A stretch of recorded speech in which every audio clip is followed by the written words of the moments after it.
So Yom Kippur is fast approaching, and it's the day in the Jewish calendar where Jews around the world fast for a day, and it's considered a day of atonement, a day in which we reflect on the past year, our successes, but also our failures or our moral challenges that we may not have always succeeded in overcoming.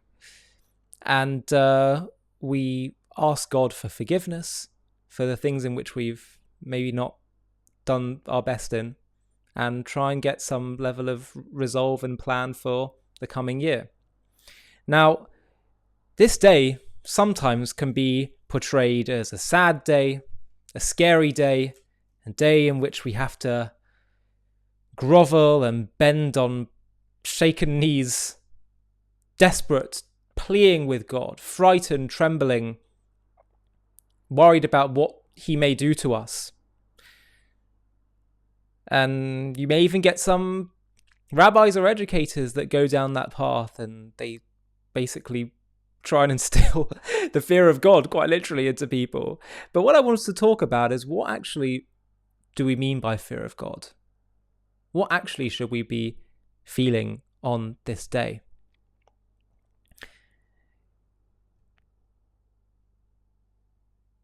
First of all, let's just think about healthy relationships. In a healthy relationship, do you have fear?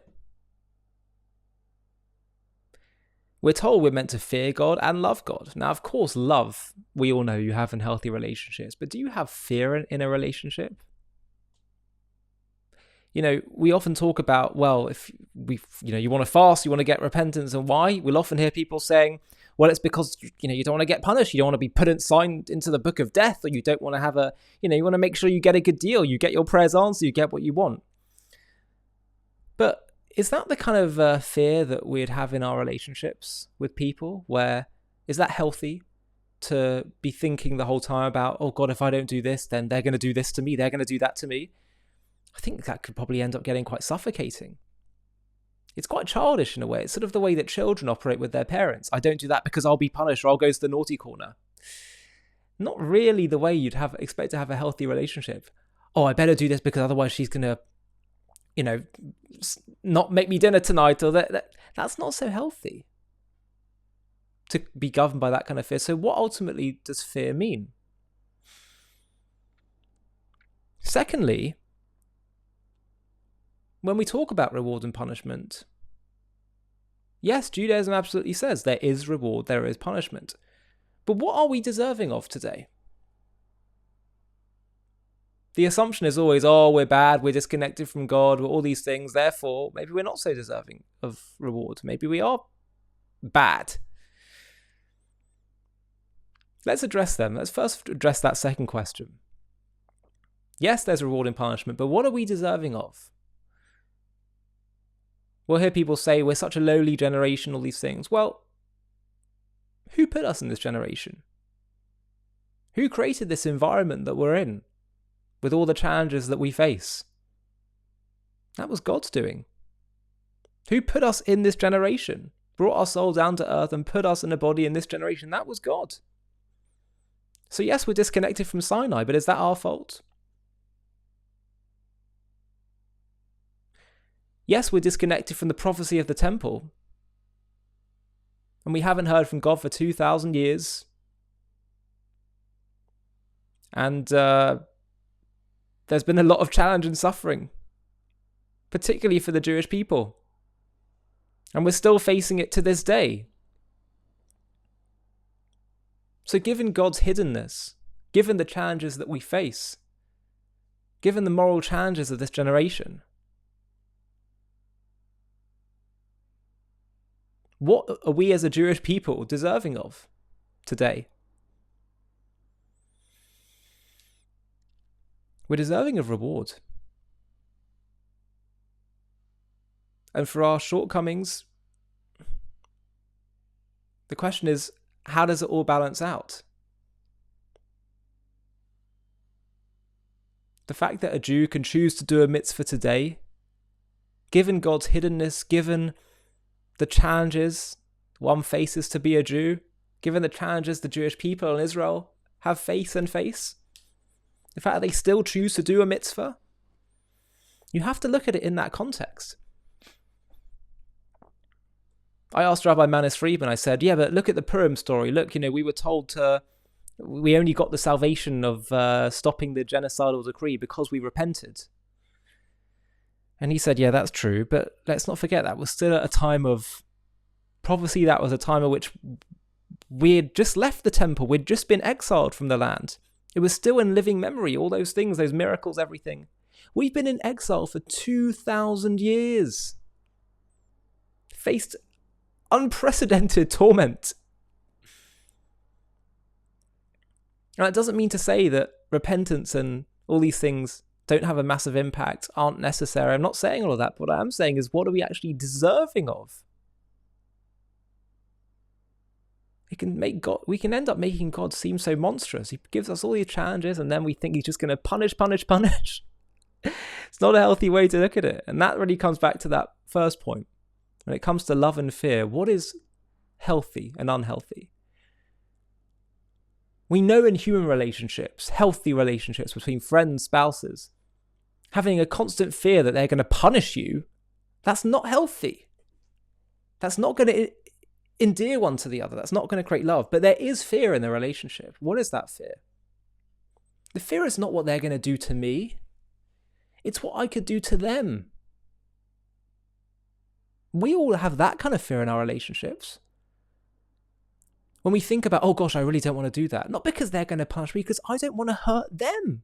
I don't want to make them upset, make them sad, make them feel disappointed. So how does that work with us and God? Very simple. We can affect him. See, this is what a lot of people don't tell us. Religious people, religious leaders. They create God as this impersonal, invulnerable being. But if you read the Torah, just getting it, it's over here. If you look at every single page of this, you will see God's emotion, his reaction, his gladness in Israel, his disappointment in Israel. He is so clearly affected by us, which means there is a beautiful, real, living, vulnerable relationship. And that's what a healthy kind of relationship. I have a fear that I don't want to hurt the other person. Yes, there will be consequences for me if I do really damaging things in this relationship. But ultimately, what am I trying to preserve? Not myself or my, avoiding punishment or getting blessing. I'm trying to preserve that relationship if you genuinely value it. And so that's what fear of God is. The awe of fear of God is just being in awe of how real our relationship is with him, how real our mission is in this world, how real and precious every second is, and how much he's waiting for us, and how much he is pained by our lack of presence in our relationship with him, and how much joy it gives him when we do enter that relationship with him and do something for the relationship. And so the fact that God forgives on Yom Kippur, it's not just about our needing to be forgiven, but his need to forgive, his desire for relationship with us. So I think when you look at it that way, the whole thing can really change. It's time that we graduate from the fire and brimstone relationship, the trembling knees kind of approach. Because it really isn't so healthy to a maturing relationship. This is just what I've learned. These are things that I've learned that I find resonate, that make sense to me.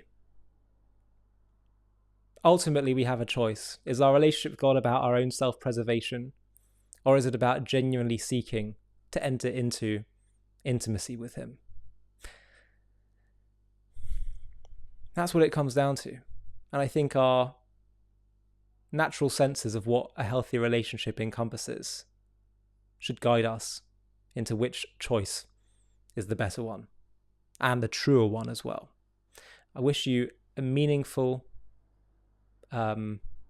easy fast because it's not meant to be hard on the body. It's meant to just be a day in which we can rise above our bodily urges so we can focus on what it is that we truly want and who it is that we truly are, which is a soul with a mission.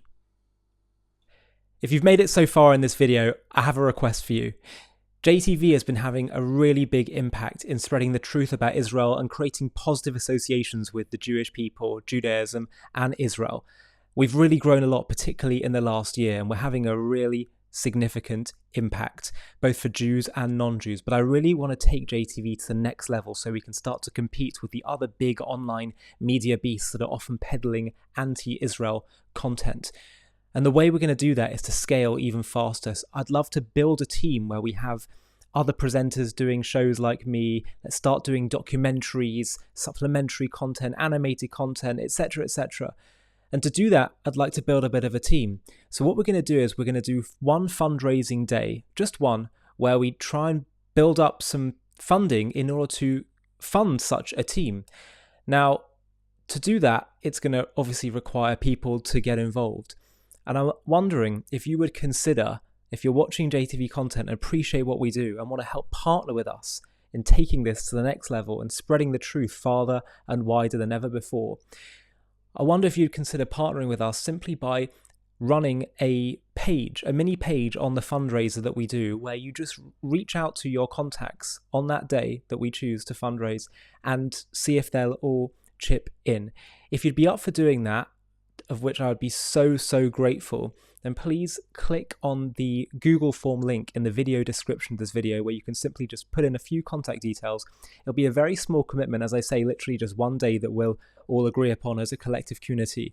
But the impact is going to be so big. There's such strength in numbers. If we all pull together and do this, we can take this to the next level. And as I say, all of us can partner together in bringing and spreading the truth to the whole world.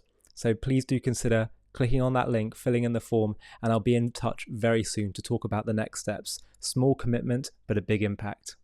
Hi, thank you so much for watching. To watch another one, click here. To stay up to date with all our content, click here to subscribe. And if you're able to, you can help support JTV to grow and grow by clicking join below this video, where you can become a member and get perks including early access to videos and private live discussions with me. But most of all, you'll be partnering with us on our mission to change the world.